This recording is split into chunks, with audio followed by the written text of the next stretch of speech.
We've hired a new elite employee, so you don't need to come in tomorrow, old man. Their education and career are top-notch, incomparable to yours. The manager said this to me, despite my 20-plus years of uninterrupted service. Hearing such an unreasonable dismissal made me feel like all my efforts were in vain. At the same time, I realized I couldn't work with such a heartless person, so I decided to resign. Understood. I said boldly to the hateful manager and wrote my resignation letter on the spot. The manager was pleased to be rid of me, but it was short-lived.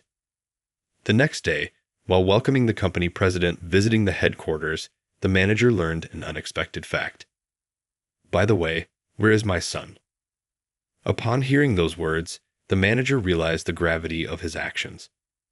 I am Tyler Smith, a 45-year-old ordinary business person. I've always disliked studying and working, even as an adult. However, my serious father forced me to join the company and work, even though I didn't want to. My father is not only serious but also stubborn. My presence in society will only be a burden, I said, but my father wouldn't listen. It's pathetic. I let you go to college and raised you well, yet this is how you turn out. You probably won't understand just by listening, so get to work. I reluctantly started working, but found it wasn't so bad once I got into it.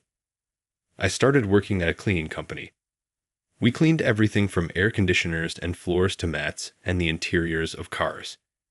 Requests came in non-stop from both individuals and businesses, keeping us busy. Using the various tools for different cleaning tasks became enjoyable. I got hooked on figuring out the most efficient way to clean using the right tools for each job. There were many types of cleaners, some hazardous to touch, but that didn't matter. I simply enjoyed cleaning. Making something incredibly dirty shine again felt incredibly satisfying. Looking back, I realize I never skipped cleaning, even as a kid. With the support of my coworkers, my skills improved rapidly, leading to my assignment to the headquarters. At headquarters, I wore a suit and worked in sales, but it felt stiff and wasn't fun at all. I quickly found it hard to work there. I've never been great with people, but there was someone I particularly struggled with. This was Mike White, the sales manager. We didn't see eye to eye and almost clashed many times. The manager was extremely self-centered, focused on maximizing profit and overworking the field employees. He would instruct the workers to perform additional cleaning services not included in the order and then charge the clients extra. Add optional services proactively. If the customers are satisfied, they'll pay. The key is getting as many requests as possible, he would say. If a worker refused, he would call them to headquarters and scold them. His tyrannical methods led to a shortage of workers as they quit one after another. This problem became well known within the company, with concerns growing about the viability of our operations. Yet, the manager refused to change his approach. I once made a direct appeal to him. Manager, we should stop these aggressive sales tactics. If more employees quit, the company won't survive. I didn't want to see my colleagues, whom I'd worked with, suffer, but the manager wouldn't listen. You've got some nerve questioning me. Maybe you should go back to the field and work. That way, there will be no one left to complain.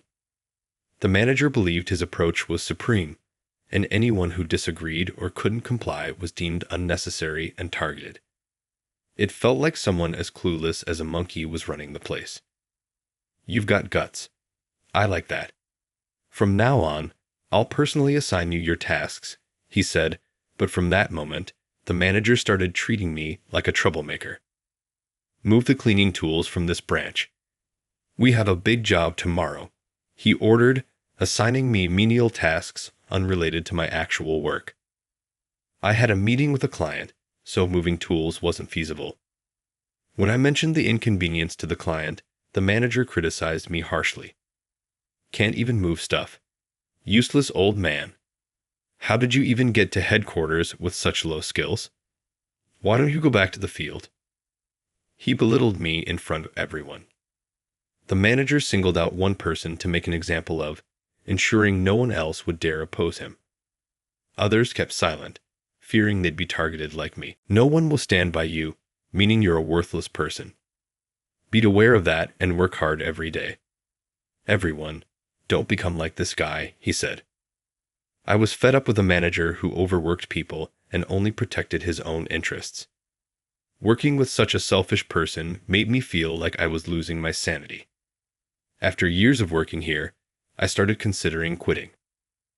I didn't want to deal with that manager anymore. Leaving a familiar workplace is tough, but every time I think about going to work, I remember his face and can't move. You look pale. Are you okay? Maybe you should take a day off, my coworker said. Thanks for worrying, but I think I'd feel worse if I didn't keep myself busy, I replied. My coworkers were concerned, and I considered seeing a doctor, but I knew the manager wouldn't accept a doctor's note easily. Instead, it would probably just make him treat me even worse, so I couldn't bring myself to take time off. Even if I rested well over the weekend, I felt heavy and sluggish come Monday. I realized I was seriously getting fed up. As I struggled with this mental burden, it began to affect me physically. I felt sluggish every morning. I couldn't sleep well, leading to insufficient rest. This lack of sleep made it hard to concentrate, causing more mistakes at work. They say self-care is part of the job, but maybe the job was preventing me from taking care of myself. Even as my health began to decline, I forced myself to go to work. One day, before the start of the workday, I was called in by the manager. Alone, the manager approached me with a friendly demeanor, which made me uneasy. His unusually cheerful manner was unsettling. You've done well up to now. I had high hopes for you, but unfortunately, today is your last day. He patted my shoulder meaningfully, repeatedly saying, "Good job. Good job." His strange comments left me confused and my mind in a whirl. High hopes. Done well. None of it seemed genuine. Just as I started wondering if he had some intentions, he got to the point. We've hired a new elite employee, so you don't need to come in tomorrow. Their education and career are far superior to yours. He told me to resign, despite my 20-plus years of uninterrupted service. I was speechless at this clear violation of labor laws. By law, they need to notify employees 30 days in advance if they want them to resign. I haven't done anything harmful to the company, so why am I being forced out? The manager refused to give a detailed explanation, looking exasperated that I didn't understand. His attitude made me realize I couldn't continue working there. Understood, I said. I didn't want to see his hateful face, so I bowed to the manager. Then, I wrote my resignation letter and handed it to him. I had hesitated to quit until yesterday, but once I did, I felt a refreshing sense of relief. Maybe long-term employment makes you lose sight of what's important. I've always disliked working. Someone like me shouldn't have been working at headquarters. A job beyond my capacity. That's why I ended up quitting after clashing with others.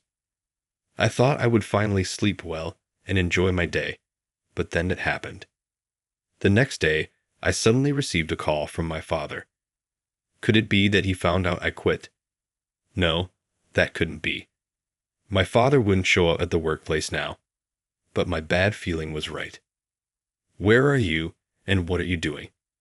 With that one question, I realized my father knew I had resigned. In a heavy voice, he demanded to know what happened and told me to come to the office immediately. I quickly changed into a suit and headed to the office. In the conference room, my father, the president, and the manager were waiting. Yes, my father was the chairman, Keeney Smith. He built a company with annual sales of $100 million from scratch. Not only is he a brilliant manager, but even at over 70, he still has a burning passion for his work. You finally showed up. I was worried when you disappeared after keeping it up for so long. The manager sitting next to my father looked pale, like a different person from yesterday. He must have realized I was the chairman's son and was shocked. The president kindly prepared a seat for me. Despite the respectful gesture, It only made me more nervous and unable to relax. My father finally spoke. Why did you quit? You were doing well in the field. I was surprised to find you weren't there when I came to see you. He seemed puzzled. When I first started working, my father often visited the site to check on me. I repeatedly told him not to come because it was embarrassing, but he kept watching over me out of concern. He wasn't mistrusting me. He was just very worried. I didn't know. I had no idea you were the chairman's son, the manager muttered, making excuses in a low voice. He seemed eager to deny any responsibility. But it wasn't entirely his fault that he didn't know I was the chairman's son. My father had gone to great lengths to keep that fact hidden. Very few people in the company, including the president, knew the truth. According to my father, this was to ensure that being related to the chairman wouldn't affect my work. Tell me the truth. What happened that you stopped coming to work? I found it odd that he said, stopped coming. I had submitted my resignation to the manager. I decided to direct my father's question back to the manager. I didn't just stop coming. I resigned. I gave you my resignation letter, didn't I, Mr. White?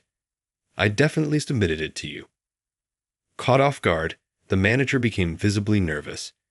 He started trembling and sweating profusely.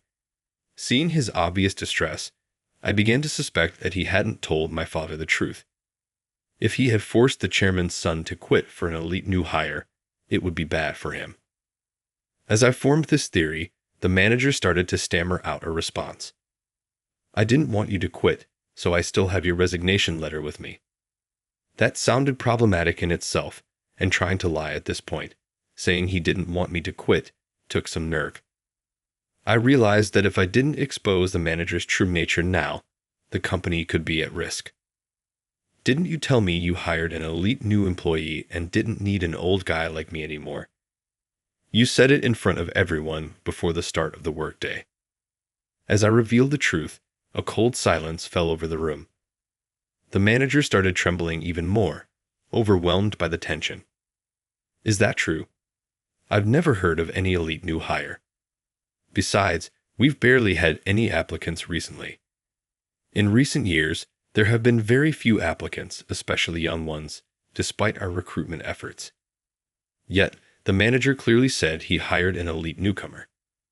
My memory was correct, but the manager remains silent. My father, frustrated, pressed for the truth. Well, Mr. White, where is this elite new hire? Introduce them to us. If you can do that, I'll put you in charge of recruitment. He offered this as a concession to encourage the manager to confess, but the manager remained silent. I never said anything like that. It must be a misunderstanding, the manager offered, a feeble excuse. Despite being coned, he seemed determined to protect himself, curling up defensively like a pill bug. Unfortunately for him, there was no one here willing to let him off the hook. If your account differs from mine, we'll have to ask the employees who witnessed your interactions, my father said, declaring his intention to investigate. At that moment, the manager suddenly dropped to his knees and bowed deeply. Please forgive me. If I had known he was the chairman's son, I would never have done this. I've always worked hard for the company's sake. His desperate bow was not an effective move. Instead, it only seemed to confirm his suspicious actions. My father, clearly exasperated, said, If you truly believe you're in the right, you wouldn't need to bow. Stand up and face this. Besides, there have been many complaints about you beyond my issue. How do you explain those? I don't know anything about that. We've received numerous complaints from clients in the field. I came to the office today to address those issues and was shocked to find out my son had resigned. With that, my father decided to launch a thorough investigation of the manager. The investigation revealed many of the manager's misdeeds. Numerous complaints had been filed against his tyrannical methods, including reports of him threatening employees on site. He came to the site suddenly and threatened me, one field worker said. He said if I didn't follow orders, I'd have to go to headquarters and resign. He would visit branches with poor sales records and threaten employees with termination, forcing them to improve their performance. Several field workers reported this, suggesting it was a common practice. But this wasn't the only issue with the manager. Clients also reported much higher charges than before. An investigation revealed that he had been inflating sales invoices. Shockingly, he was funneling the extra revenue into his own account. This fact came to light thanks to a whistleblower in the accounting department. He told me there was a money-making opportunity, so I did it. I tried to stop several times, but he threatened me each time, so I couldn't do anything. The manager bribed someone in the accounting department to process the inflated invoices and deposit the money into a separate account. The investigation revealed that he had embezzled nearly $300,000. These unprecedented events left my father stunned. One person caused all this. It's unbelievable how much damage has been done by just one person. The manager was consequently dismissed, and the company sought damages from him. The total losses could amount to an astronomical figure. As a result, the former manager was served divorce papers by his wife and now has to spend the rest of his life working to repay the damages on his own. The consequences of living recklessly finally caught up with him. The fate of those who cling to power is indeed terrifying. After that, my resignation was revoked, and I was reinstated in the company. The company's turmoil had spread to the field employees, and I received word from my old colleagues expressing their concern. Even though I had been away from the field for over 5 years, knowing that people still remembered me brought me great comfort. I resumed wearing a suit for sales in the morning and helping out at understaffed job sites in the afternoon. My father told me to stop working in the field, but I felt that my roots were there. Cleaning was a source of joy for me, and working on site was a great stress reliever. My father was exasperated by this, but it was during my field work that I met a female employee who would become my wife. He often remarked, "Only you would prefer cleaning in work clothes over working in a suit. But thanks to that, you found your wife." Life is unpredictable. Eventually, I moved away from the field to work full-time at headquarters. I wanted to increase my income for the sake of my wife, who was expecting our child. Although I had always disliked studying and hard work, I found cleaning fulfilling. I still enjoy cleaning, but now my family is my greatest joy. For my family, I can endure the discomfort of sales work. One day, I'll likely take over my father's company. There's a lot I need to learn before then. I want to secure a comfortable new home for my growing family and create an environment conducive to raising children, so I need to earn more money. I used to hate studying and working, but now I believe all of it was necessary. I feel like I've grown through my work experiences. Going forward, I will continue to work hard for my family, but I also want to cherish the time I spend with them.